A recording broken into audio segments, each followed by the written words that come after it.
pitching sensation of the American League, Mark Fidrich, is with us tonight. Mark, I've never seen anything like this in my life. Now, I know it's a very emotional moment for you.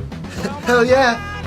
48,000 people coming out to see me pitch for Detroit. We couldn't have given them a better show, you know? You know, we had you clocked tonight. You were throwing 93 miles per hour in the ninth, just about the same as you were in the early part of the ball game. Well, that's life, I guess. I don't know how to answer that. I've never been timed before in my life. It's the first time I've ever been timed. Let me ask you, were you ever worried about the Yankees tonight? It doesn't look like you ever worry about anyone out there. Well, no, everything's just so new to me. I'm just coming out as hard as I can come out after people. Then I got the D, they're doing like 2/3 the work, and I only gotta do like 1/3 the work, and they got me the runs. I couldn't ask for no much more. I couldn't ask for any. Man, I don't know how to talk.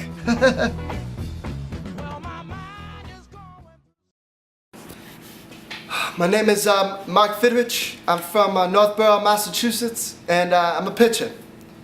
And I'm in the All-Star game. How's that? Huh?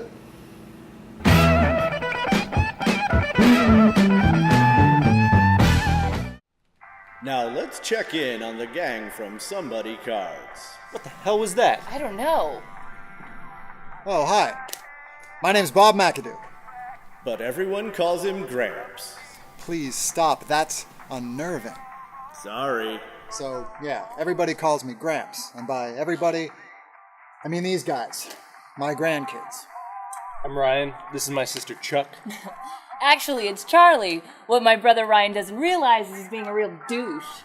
Sure, it may seem a little weird. Come on, man, enough! Where's that coming from? I have no idea. It's not that weird. I married their grandmother 20 years ago. Or Grandma Sophie. She was twice his age. She didn't look it, but yeah. She was 50. Well, you guys were like, what, 9 and 10? And so Grandma Soph, she passed away a couple years ago. She died of cancer, smoked her whole life. Then we opened this card shop at her old boutique. You see, Grandma Sophie was a designer. She did a lot of work with Skinny Puppy and Ministry. Really involved with a lot of the cool industrial bands in Chicago. We met at a record store I used to manage back in my younger days. Oh man, we forgot Crayon. He works with us. Hey guys, it's Cran. Right, Crayon, that's what I said. Cran. Graham? What am I saying? You're saying crayon and Ryan is saying gram. It's cran. Spell it. Crayon is fine. Why should today be any different? It's settled then. And we call the shop Somebody Cards. Can I say it? Can I say it? Go ahead, Charlie. Somebody Cards. Because everybody wants to be somebody, and we sell their cards. As long as they're baseball cards.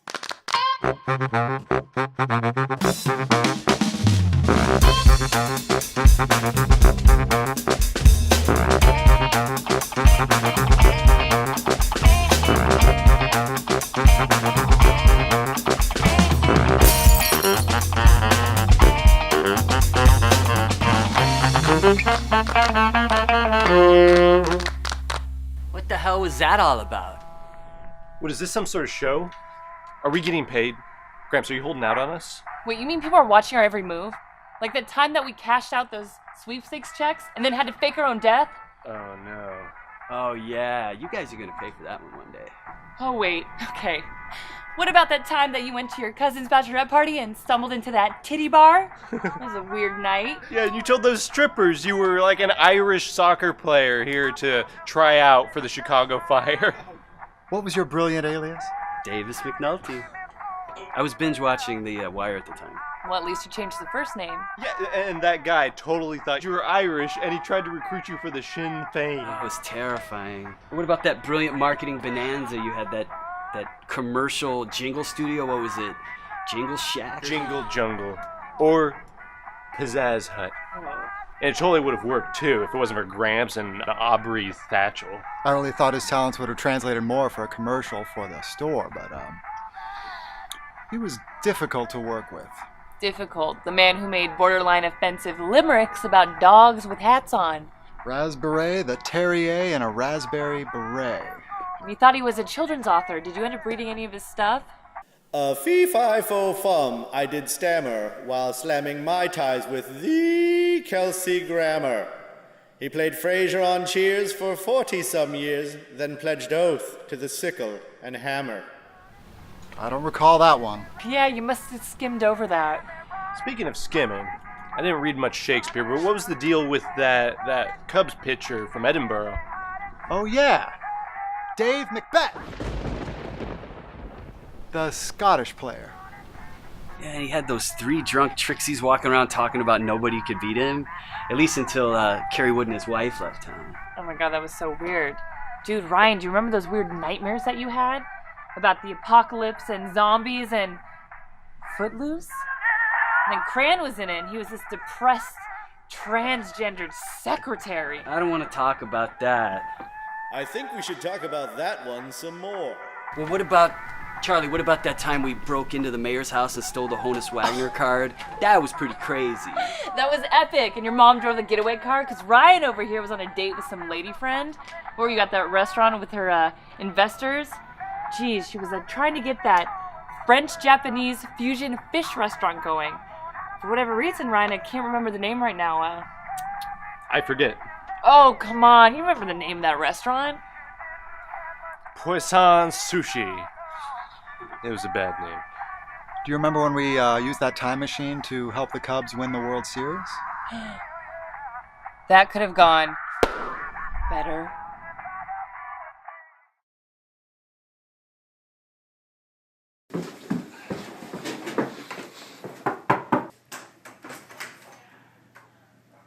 What? It worked? Yes, of course it worked. I told you it would work. We just had to find the right genre. Come in, come on. What is it? Adult rock, contemporary soft rock, 70s to 80s preferred. What? Why? That's horrible music. It is horrible music, but it's the only thing that works. It relaxes the space-time continuum. Amazing. And to go forward, what? You just have to excite it, right? Yeah, exactly. But there are really only 2 songs that work. You want to guess what they are? Divinal's Touch Myself? You're good at this. All those years at working at Tower Records. What's another one? Touch Me by Samantha Fox. Good lord. So the space-time continuum has the same turn-ons as a 57-year-old woman? Yes, or a 15-year-old boy from around like 1988. But anyway, you want to see what I got? You've already jumped? Yes. I couldn't get my mouse back if I sent him to the past. Good point. What'd you get? Boom! The Reggie Bar prototype? That's right, hand-painted wrapper by Reggie Jackson himself. He even numbered it on the back. Did you follow up with anything? Did I? We did it. I want to go next. I want to fix 03. So you guys solved what is possibly the greatest mystery in science ever? And you want to fix the fate of a baseball team? Ange, it's not just a baseball team. It's the Cubs. They need this.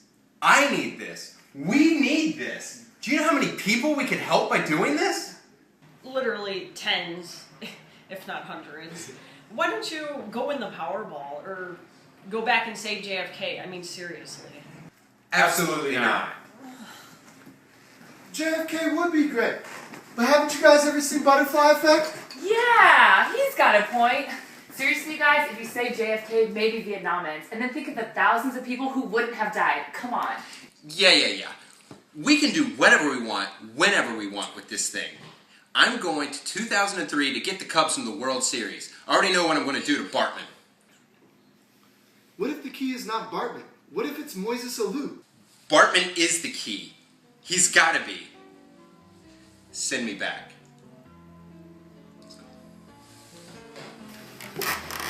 Boys in baseball. For real.